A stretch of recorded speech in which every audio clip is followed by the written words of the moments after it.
everybody. Welcome back to Black Card Rehab, the show where we go from zero to black, one episode at a time. I am joined by my white friend, Paige. Hi, Paige. Hello. Hey, Hi. Paige. On a scale of 0 to black, how are you feeling today? I am feeling throwing a boomerang before you even enter a room. Levels of black. Wait, why though? Like, I am prepared. I am feeling like my life is organized. Like I am being proactive. This quarantine has really got me getting my shit in order, and I am ready for anything that Dr. Wu is going to throw at me. Oh yes, I love that. But there's an adjective in front of his name. It's like fiendish. The fiendish Dr. Wu. Fiendish I was Dr. Wu. Kung Fu treachery. Okay. All right. And Kristal, on a scale of 0 to African American, how are you feeling today?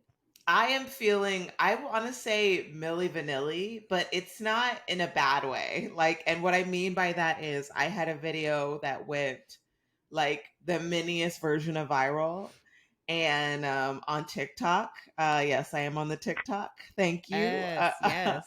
And I was like, I hope somebody like uses the sound and like does a dubbing video. And within 3 hours of me posting it, somebody had used it. But I will say this, if her video gets more likes than mine, I will kill myself. Her makeup was flawless. It was not fair. It was not a fair fight. But yeah, I was still happy about that. And also I will say this, the women of TikTok are not having it. Like they took down some trolls in my comment section. They were not having it. So there's that. And today, joining us today is a very hilarious comedian. She's living in LA now, but she's originally from Florida. I don't know if she claims it or not. You guys give it up for Katrina Davis. I totally claim Florida. Okay. I claim both. Like, yeah. It depends on what people need to know about me. Okay. Like if people are saying trying to teach me about some wildlife, I'll be like, I'm from Florida, and they shut up. Like, if people try to like act like I don't know how to act in a bad neighborhood, I tell them I was born in Baltimore, and they shut up. Like I just use my advantage to get people to stop talking. So, how are you feeling today on a scale of 0 to black? Ooh, on a scale of 0 to black, I am feeling probably like Vivica Fox and Kill Bill. Yes. But like the chill part, like I feel like I'm very in control. Like I'm not particularly angry because I haven't looked at my phone a lot yet today. So I feel like I'm picking up kind of like Paige's prepped vibe. Like I had a good morning. I got all my stuff done. I was super ready for the podcast to start on time. Like had Chrome downloaded. I was like, I'm feeling good. And if somebody came to fight me in 30 years, I would be ready for it. Like that's how I feel. Go eat your cereal. Yes. That's how I feel. I feel like the calm after that storm right now. I love nice. That. And quickly tell people where they can find you and what you have coming up so they can follow all that. So you can find me at Katrina Savad. It's Sivad. It's just Davis backwards. And that's like my website and Instagram and everything is the same thing. And I will be performing as a part of the Mar Vista Comedy Hour online on Thursday, July 30th. It's going to be really fun. It's this other comic, Morgan J. show. He's a real hoot. He plays a guitar. Tiny Southern California girls love him.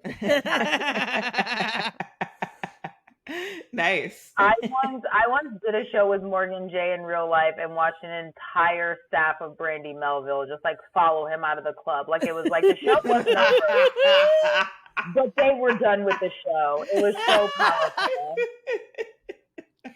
I have watched much of the same. Yes. Yeah. Very funny. Well, today we're doing something a little bit different. A lot of times when we have guests on the podcast, we have them bring something that we either haven't seen and that they love and that they grew up with or like have a large connection to.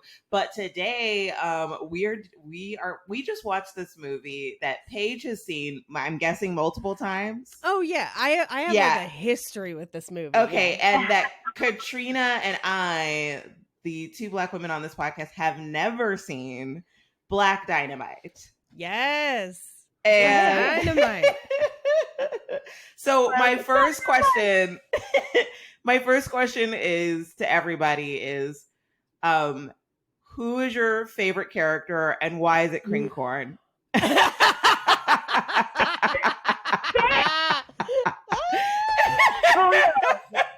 real.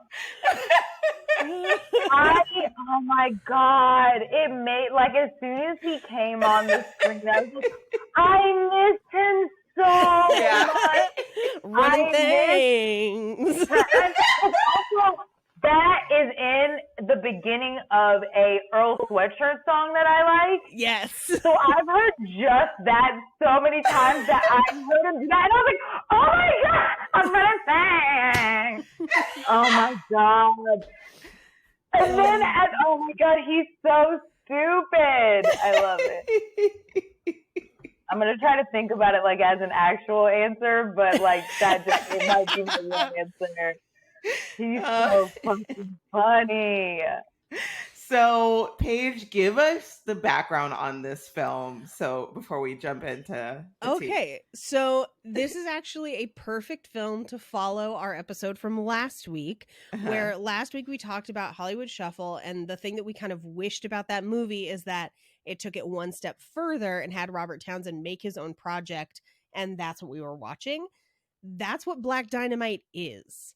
So, like, essentially in 2006, yes, around 2006, Michael Jai White, who plays the lead in Black Dynamite, really, really liked blaxploitation films, but wasn't getting cast a lot in Hollywood. And so he took a picture of himself dressed kind of like Dolomite and sent it to a friend and was like, what if we made a movie like this? And the friend was like, that's hilarious. So they spent $500 to shoot a trailer.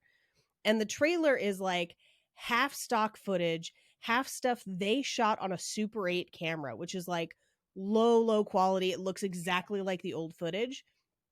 They cut it together and then they just started sending it to people until people gave them money to make the movie. And the reason that this is important is this was happening in 2007, 2008 when I was in film school. And I was in film school at the time, UC Irvine, eventually at UCLA. And at UC Irvine, people would take internships up in Hollywood and they would drive up to them. So a lot of our students were like working at the production companies that were getting this trailer. So it had started to make the rounds. And so it leaked to my film school, where people just had it on burned discs and they were like, do you know about Black Dynamite? Like, if you didn't know, you weren't shit. And then as they continued to shoot the film, because they shot it in and around Los Angeles, and they did a couple rounds of reshoots and a couple cuts of it. So like partial cuts were floating through school. And by the time in 2009, when it came out, I was already at UCLA kind of finishing up school. And it had leaked to UCLA early as well. So it was kind of this thing of like the whole time I was in film school, I got to see portions and cuts of this movie. That's crazy. Every time I saw a new cut of it, I was like, this shit's amazing. I love this movie. And so when it finally came out, I had actually seen most of it already, but when it finally came out, like first weekend, I was there. I was like, I have to finally see the whole thing. But it's really interesting to look at like the trailer from like 2007, the $500 one they shot, and then the movie, because there are like 3 or 4 sections of the trailer that made it into the movie, but they had to reshoot it to make it match the rest of the movie. So like the scene where Black Dynamite, the whole like, that's the best loving I ever had, she gonna wake up the other bitches, that's in the original trailer. Oh my God. The scene of like like the scene where he tells the CIA, he's like, I thought I told you Honk is from the CIA. That's in the original trailer. Also, the scene of him doing Kung Fu, that's in the original trailer. And then the one line that it's in a different context in the trailer, but it made it to the movie, and it's you can hit the sheets or you can hit the streets, you dig? You can go or you could come. Like, that's also in the trailer. So like, oh my God. The trailer is a whole vibe where like you're watching it and you're like, I have no idea what this movie's about, but I am in. I'm so in. It doesn't matter. Like, I'm here for it. And I think it's probably one of the most successful, I would say, like sizzle reels for a movie I've ever seen, where I'm just like, I know exactly what this movie is going to be. And yes. So yeah, this is truly a triumph of the will story, because Michael Jai White ends up co-writing with the man who ends up co-directing it as well. And they had such a small budget that a lot of it is just filmed like modern day, and you can sometimes spot some of the stuff in the movie. But yeah. So let me ask Katrina, had you like, what is your knowledge of like blaxploitation, like, or like an interaction with it? Have you seen any blaxploitation movies before this? I have, but only in small doses, because I don't usually like them. Like, they usually irritate me a lot. So the fact, like, even when I started watching this, the parts that normally, like, in another one would maybe actually make me mad, I just got to, like, roll my eyes out. Like, even, like, when you're like, oh, you're gonna wake up the other bitches and they pan out, I was like, what the fuck is, like you were saying about taking everything to that next level where it's that ridiculous that it is no longer, like, a stereotype that you can even take seriously. So it made it that much more. So it made me so happy to be able to like enjoy a blaxploitation movie and not get wrapped up in like, well, what the fuck? Yeah, I actually like that it's three women right now talking about blaxploitation and also this movie in particular, because I 100% agree with you. Like, I think I have only seen it in small doses as well. I don't even know where or when, but like, it's because I just literally can't even. So this like I don't think it's good. It's not funny to me. I'm annoyed.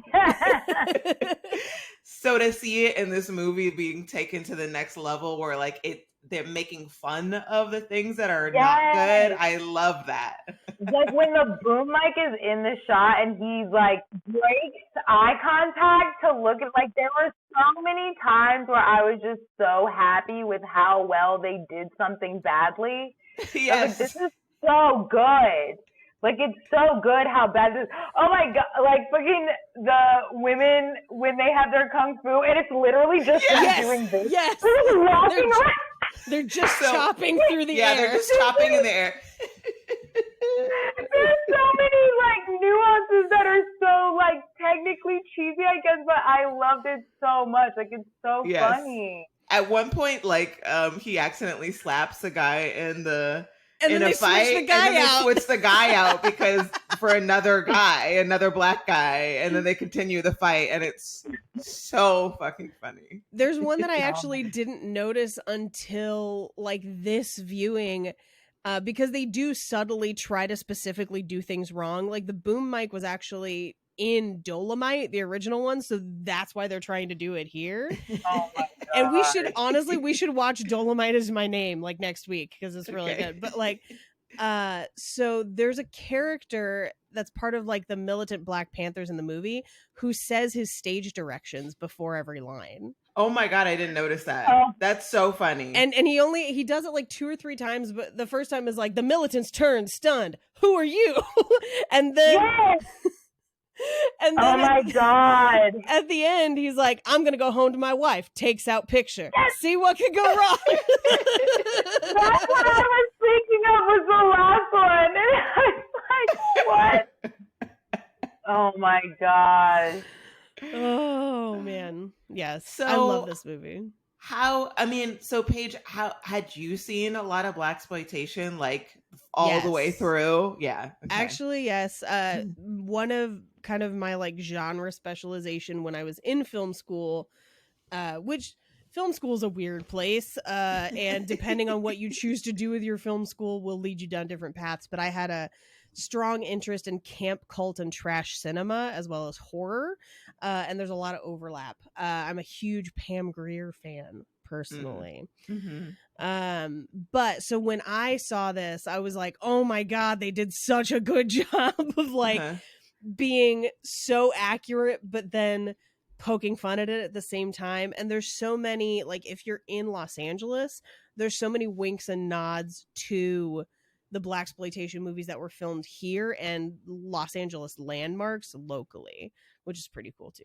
Oh, I was just going to say, you saying landmarks made me remember the part where he's like, chicken and waffles, and he's like, that's it! Oh my God, yeah. Because it was started off as chili and donuts. And oh my God. I legit didn't see where it was going. I was just like, chili and donuts, how did that go together? Well, and they don't even really call attention to it. It's just in the background of that scene 2 scenes later of like, that's the ticket. And then just. Oh my gosh, so funny. That scene is one of my favorite scenes in the movie where they're like guessing the plot, where they're just like, and the Roman demigod of medicine, Asclepius, of course. Oh my God. That was one of the best. That was one of the best scenes. That's like some Adult Swim shit. As far as like how to assume that a group of people would all be on the same page and these would be those pages is so fucking abstract. But I also love that they did them two things that you would have to know, like you're saying, these kind of like more intelligent things, and you're watching all of these like blaxploitation characters be like the Roman god of war. Like I did. That was wonderful. Everything about that was so random. I love that they also finish it. They're like, of course, like we all know, common knowledge. So silly. So good. So good. I had forgotten the end of this movie because it had been a while since I watched it. So I forgot about the nunchuck fight with President Nixon and that the ghost of Abraham Lincoln intervenes. So like that's when, you know, when you watch movies and you keep watching it and you're like, I can't believe that this is what ended up happening. Like already the second Nixon showed up, I was like, wait, they're actually going to bring Nixon into this? And then I was like, oh, okay, the ghost of Abe Lincoln, like this is fine now because he's been fighting Nixon with nunchucks for 5 minutes. So now I'm fine with it. And you know what's interesting is because for a long time, like I've always, I guess it's just my perception, just thought that like blaxploitation was on this like not considered as good as the other action movies. But the thing about it is I just recently watched a very old James Bond movie and I was like, these are the same, actually. Yeah. Like the same elements, the same convoluted plot, 2 long fight scenes, like a person coming out of nowhere, unexplained, people just staring at each, like, I was like, oh, these are the same. Yeah. The long swath monologues were killing me. Like, I love it. Oh my goodness. But you're right. That part of it, I did also, it made me just kind of like interested in that. Because I know that that is something even just in Black culture. Like my dad loves Kung Fu movies. Like that is his shit. Like, and I know that like we as a country in general were probably obsessed with Bruce Lee anyway back then, like when Enter the Fist and all that shit came out. But like that always having that Kung Fu thread always being like throughout all of these movies and even into like animes that I like, that whole like that connection is so interesting to me. But I also like wonder where it came from. Yeah. We could do a whole podcast series on just the introduction of Asian martial arts to America and in pop culture. Like it could be, I actually, one of the professors that used to teach when I was in film school now is tenured at the, I think, University of South Carolina, and she specializes in that era and Kung Fu specifically. Yeah. So that's like the one part that I always felt looked the most legit in even the old. Yeah, they're dubbed over. Like the second they talk, this is horrible, but the fight scenes were always like, Mm-hmm. I think, like, going back to favorite characters, I think Black Dynamite's aunt might be my favorite character. Oh my God! You promised your mama on your deathbed, Black Dynamite. I hope it's not like that time you promised to get your brother off drugs. And he's like juggling, trying to hang up the phone. Love it. Oh my gosh, she's so funny. I do like how unapologetically rude they made some of the characters in this movie because they are like the people that like Black Dynamite probably would have to deal with. Like he would still have on like would be like, I don't care how many people's necks you break, you still ain't shit. Like whatever. This movie made me realize that I don't actually remember what Brian McKnight looks like because I could not figure out which one he was. Oh, you know what? I'm glad you said that because not Brian McKnight, but what's the guy's name from Reno? Yeah. Yes. Yeah. Big Pimp. He was my favorite for adding so much to those scenes. He's so silly. Yes. Black Dynamite, I sell drugs in the community. Yes. Oh my God. He does it so innocently. Oh my gosh. I love He's so good.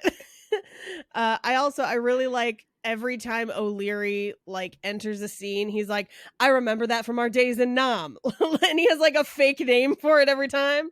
He's like, the Chinese finger trap.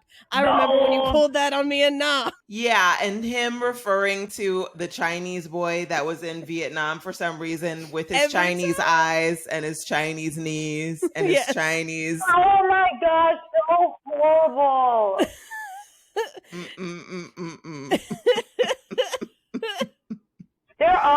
There were a couple of times where I had to get over the language that they were using because I know that it's a part of what they're doing. But oh my gosh, when the lady from Mad TV said moon cricket, I was like, oh my fucking, like I can't believe they dug that deep. Yeah. And had her say that shit. Like I was like, who wrote this script, Shang? Yes. Oh my God.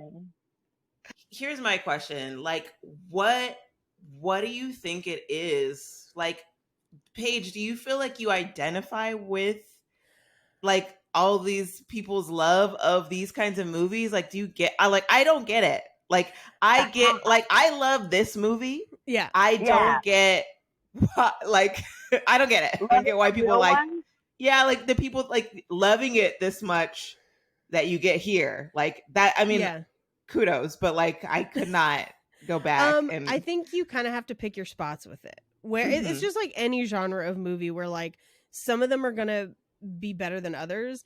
I think one of the reasons I love Pam Grier movies is because she's such a badass. And even though it's crazy, you're just here for watching her kick the shit out of people. And I think it's really interesting that you brought up James Bond. I'm a huge James Bond fan.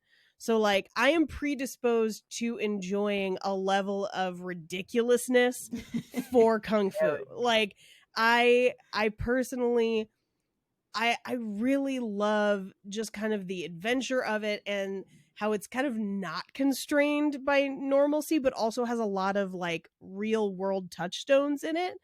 Like, I love that he goes to Nixon. Like, that's so insane. But at the same time, you're like, if you're looking at who was actually causing problems in the community, it's Nixon. So like, that's where you go. I think they're a great exercise in heightening where like, whenever we talk about like sketch writing or script writing, there's always this push to kind of like heighten and raise the stakes. And I feel like these movies and similarly James Bond movies raise the stakes as high as you think they could possibly go. And then you have a nunchuck fight with the president. I love a movie that I can describe to someone. An apparition of someone Abraham Lincoln. I love a movie where in 3 sentences I can convince somebody to watch it.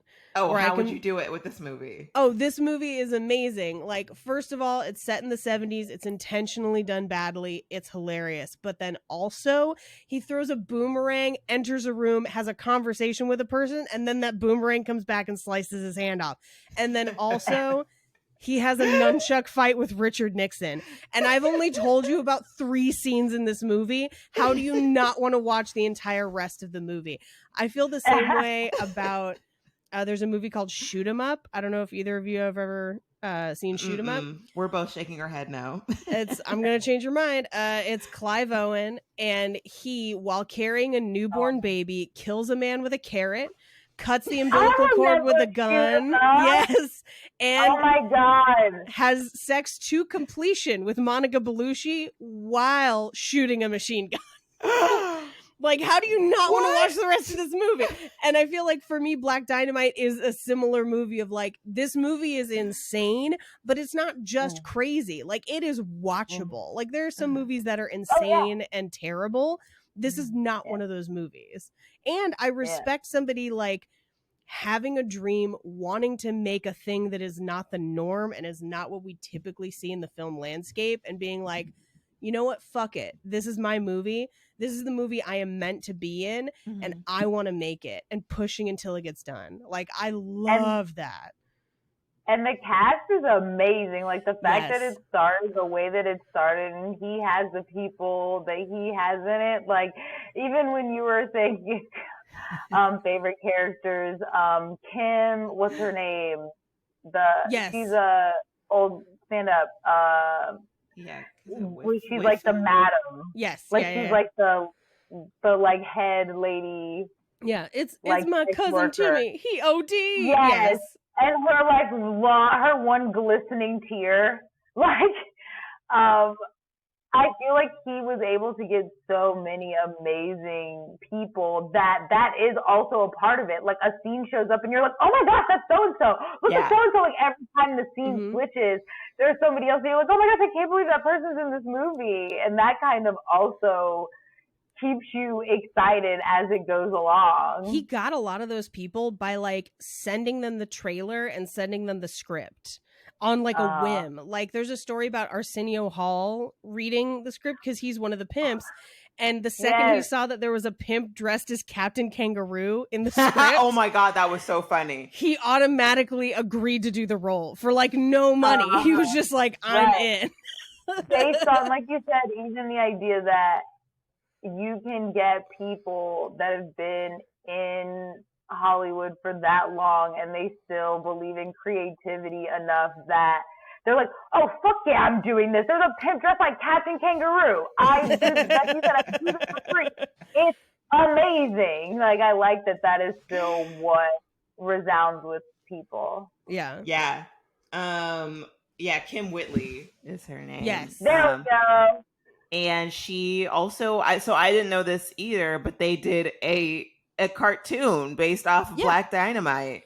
So it exists more successful than the movie, oddly enough. Yeah. It's a lot of the same characters are still voicing the characters, and that like Tommy Davidson and Kim Whitley, they're all in it, and it's a kung fu cartoon. That's so awesome. It's kind of like Jack Samurai or Samurai Jack. But it's Black Dynamite. Yeah. Yes. Mm-hmm. But yeah, so much fun. I love when somebody has a passion project and that passion bleeds into being entertaining for everyone. I think that's a perfect storm. I think that's also probably why Dolomite Is My Name did so well this past year, because Eddie Murphy kind of similarly was like, no, this is amazing and needs to get made. I think it's a pretty cool companion piece for Black Dynamite if you feel like watching it as homework. But yeah.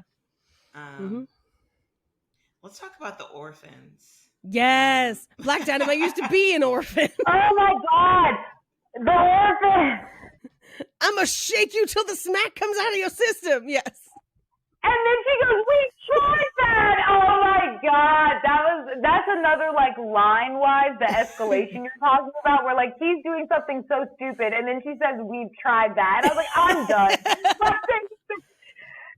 Oh, so good.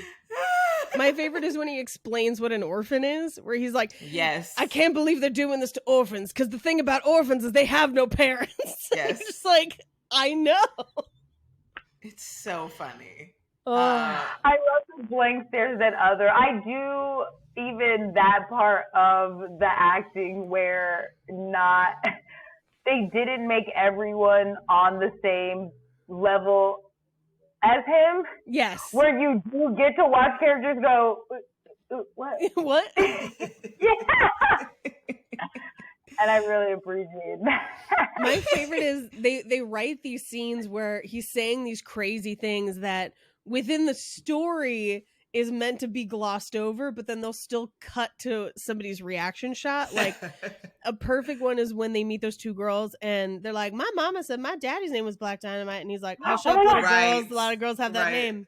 And then they cut to her just being like, what? Yes.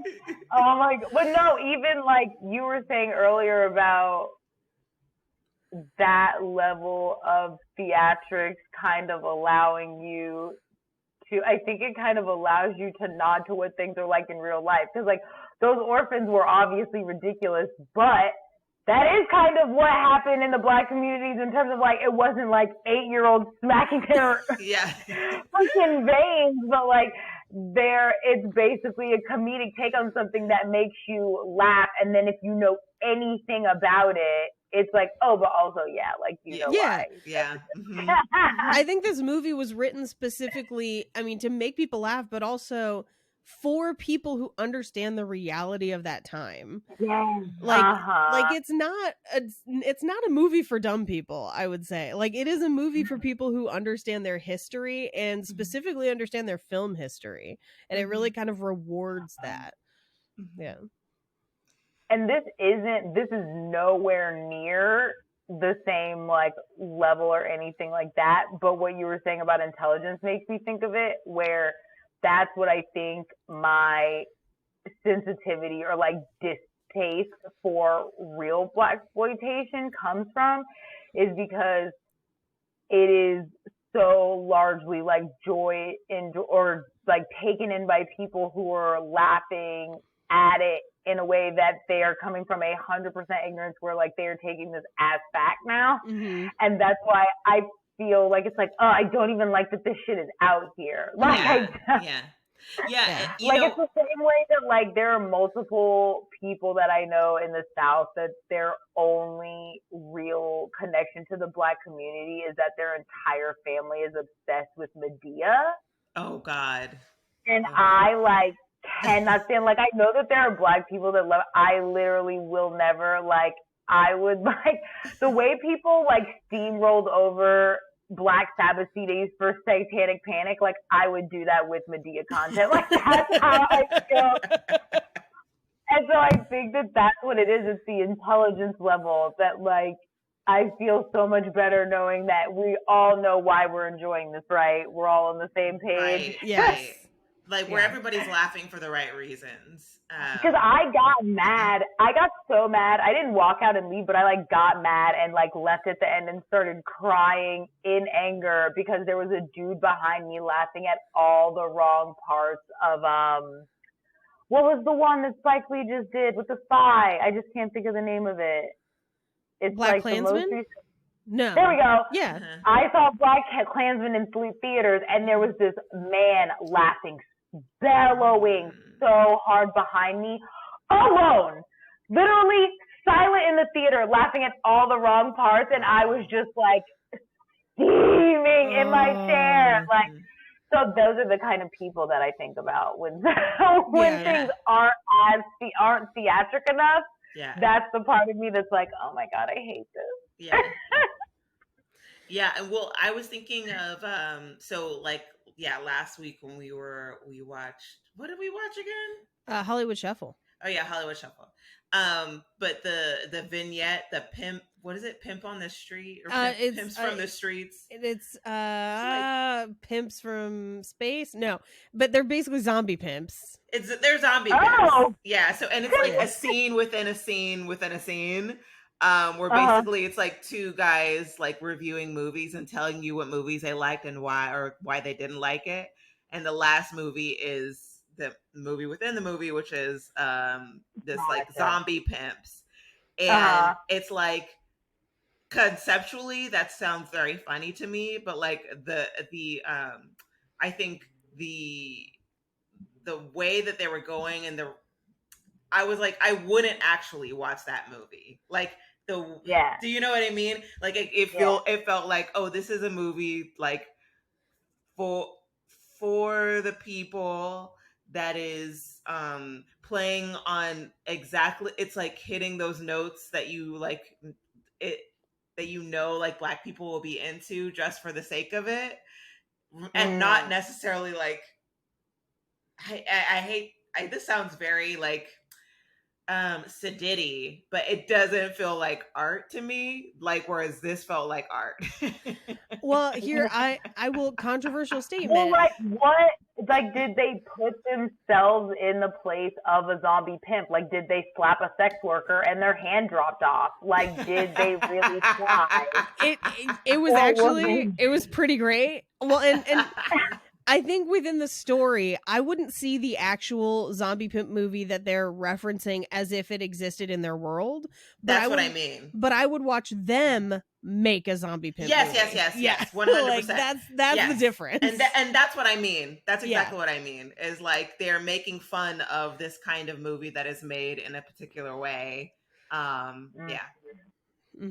Because I do, like you were saying, checking those boxes. I think some of those boxes aren't necessary, and that's the place where I'm like, I could be totally wrong, because I know that those boxes are getting checked for certain Black people, but for me, those are boxes that are checked for white people that know all of these things are supposed to be about a Black person. It's like, those aren't my boxes. Those are y'all's boxes you need for this to have to sell.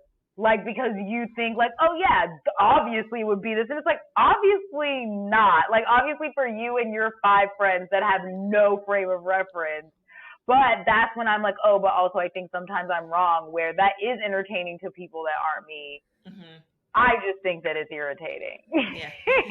I feel similarly about romantic comedies. It's like a thing with me where I feel like they are reductive, and often the female characters are two-dimensional, and I feel like a lot of times they're not written in any real tangible way about women that exist in the real world.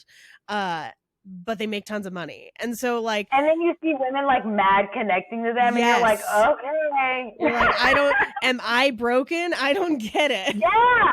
Yup. Right. And that's the thing, is that I'm not going to take away the fact that obviously someone is connecting to that. But to me, from that, like, from my perspective, it seems like that's somebody else's take on what they think I would want. Right. Yeah. So, like, our sweet sweetback is your 27 dresses, is what you're saying? Oh, God, I fucking hate 27 dresses. That's hands down probably my least favorite. Like, if I had to put a finger on the rom-com I hate probably the most, 27 dresses. It would be that. It's at least top 3. And, like, not even top 10, top 3. I remember seeing that movie for the first time and just being literally disgusted, where I was just like, fuck everyone who made this movie. That's so funny. Yeah. I saw a movie on the plane that was like also a romantic comedy, but I think it was called How to Be Single. And really what it should have been called, How to Be a White Woman and Be Single, because that's who it Very was, different experience. And like they had this thing that kept happening in the movie where like she couldn't zip up her dress all the way. And, like, she had this dream of, like, being with a guy. Or, like, she was with a guy and she broke up with him to, like, I don't know, like, have a break. And then at the end, she comes up with this contraption to help her zip up her dresses. Like, that's her empowerment. It's called a wire hanger, bitch. We all know this trick. Was this a Hallmark movie? No. This was, I think, in the theater. I saw it on a plane. Wow. The idea that, like, the level of something being so contrived that a single woman somehow becomes successful from an invention born of her own aloneness is like the most annoying thing. Yeah. I was so mad, especially as a double jointed person who's always been able to zip up my dresses. I'm like, fuck that. You go halfway up one way and then you switch. Exactly. Yeah. Or so I have teeny tiny T-Rex arms, but that's why you keep a wire hanger around and you just hook it through the zipper and then just which pull I've the hanger. also seen. Right? Yeah. Yeah. Oh my gosh, these people, and they made a whole movie. Climax about some shit that we already had fixed in like 1950. I'm so angry. And the movie doesn't start with like the struggles of like being online, like already being single. It starts with a woman breaking up with a guy because she just wants to be single for a while. Like that's her struggle, is that she just has never been single for very long. Boo-hoo. I can't. Boo-hoo. I can't with people. Well, because also most of the people that are like that in real life are cripplingly codependent, and they would never break up with someone just to see what it was like. Yeah, exactly. No one's just that. Because if that was real, even it would have been her saying that and then turn around and talking to her friend and being like, yeah, he bought it. I needed, like, that's a lie. You would just be, I'm so mad. I'm so mad about this movie. I'm mad it even made the cut for the plane. That makes me think Nadav Fleischer recently tweeted, he's like, have you ever seen a movie so bad on a plane you walked out? Yes, I saw that. That's what this description is making me think of. But like bringing it back to Black Dynamite, there's a strong, empowered, independent woman in this movie as a main character. Yeah. And I fucking love that. Yeah. It's a little weird that they still end up fucking, but I'm cool with it because she still like, you know, helps save the community and stuff.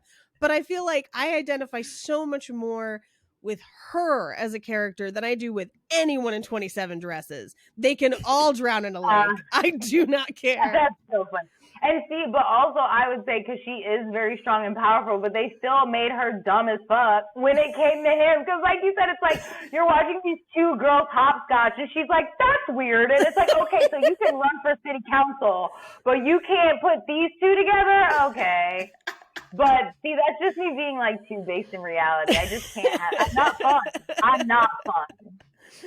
Well, also her hair was I was like, because I was like, her hair was slicked back, and then she had a long ass afro down her back. Yeah, whenever she needed to wear a hat, it was And then it became like, I was like, I know what shrinkage is, but this is a little too far. This is wigs by Vanity is what this is. I talked it up to her being lighter. I was like, she's got a softer curl than me. I'm not gonna assume that she can get that length. But I did also love something that I've noticed a lot in the real ones, I think also, where it's like titties, titties, titties, titties, titties, and then the person you respect is like Black Silhouette Soul Glow commercial. Like they wouldn't show her naked because she's like a respectable Black woman in the community, and then it's just like everyone else's titties. Also, the Black girl in the beginning has like literally the most amazing tits I've ever seen. They're gorgeous. In my life. So you should watch, whoever's listening to this, even if you're like, oh, whatever, they're talking about movies, like I gotta listen to women. There is a set of boobies in the beginning of this movie that everyone needs to see. Like literally everyone. They're perfect. They're amazing. I forgot about that. Well, this is something that I was really impressed with over and over throughout the movie was how honestly he played Black Dynamite. Like he played it so genuinely. Like there was not a sense of like, there's a lot of camp in this movie, but I would say most of his performance, like maybe the lines are campy, but he never delivers it campy. No. I'm like, it's like the length and everything is what's doing, like what he's saying, like him saying everything about the orphans. It's like, but he's not breaking. Like, he means it. Yeah. I loved it. Like a lot of times he would come on the screen and I'm like, is he gonna cry right now? No. Yes. I thought he was gonna cry multiple times. Yes. Because also I love when he would do that dramatic eye twitch. Yes. Yes, like so good. And his hair was always moisturized. Like, you could see it glistening. Like, I was like, did they put glitter in there? Because beautiful. It's glistening. The lighting. Yeah. Oh, man. That overhead lighting. It was moisturized, though. Like, it looks amazing. Well, he's just constantly oiled up, too. Like, there's those couple scenes where he's just, like, shirtless or in boxers. He's just like, oh, my God. Oh, my gosh. Yeah, he, like, never has a shirt on. I did watch the Kung Fu scene twice.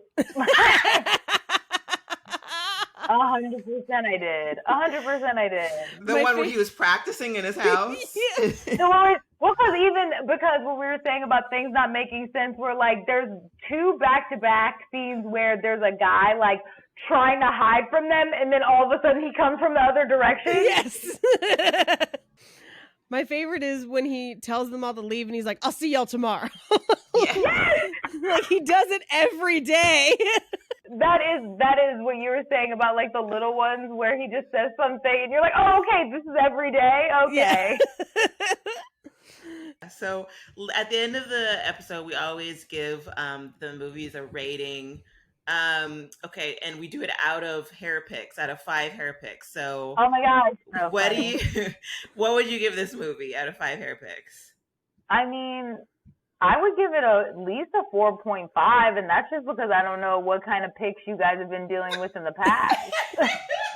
Like, I don't want to go full throttle and give it 5 picks, but like because this is what I was talking to Paige about, is feeling how I felt about exploitation. I was like, my eyes were already prepped to roll. Uh-huh. And then I thoroughly enjoyed it so much. Like, I liked it so much more than I thought I would, and I feel like everything that I feel annoyed about regular exploitation, this gave me a relief for. Yeah.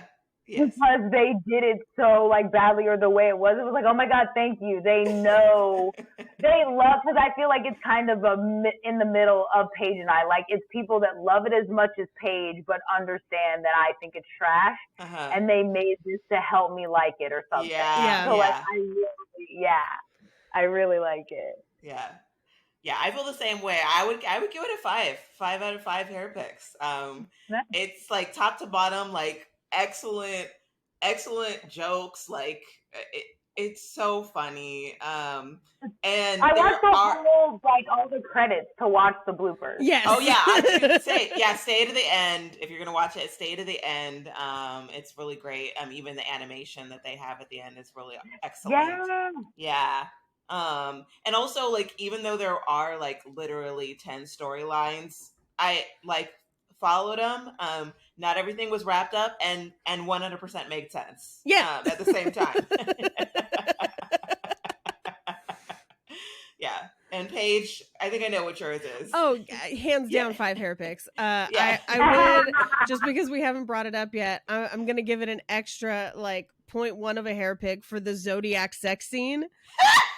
The animated Zodiac sex scene.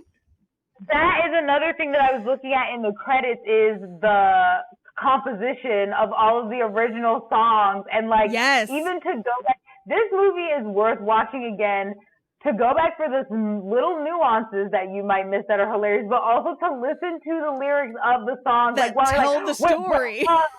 Yes! Jimmy's brother ain't here! Like, they literally are singing. Oh my gosh, so good. I honestly want to change it to 5, like talking about it more. It's so good. All the songs were composed by the same guy specifically for the movie, and they do tell the story of the movie as you're listening, where it's like, I can't believe my baby brother's gone away, is the most obvious one during the funeral. But then later on, there's one that's like an undercurrent where they're finding out about the Anaconda malt liquor, where it's singing about like the man, he's got it out for you. It's like, yeah. See, I have to go back and listen to that one. So good. Yeah. I can't wait. Yeah, I'm definitely going to watch it again.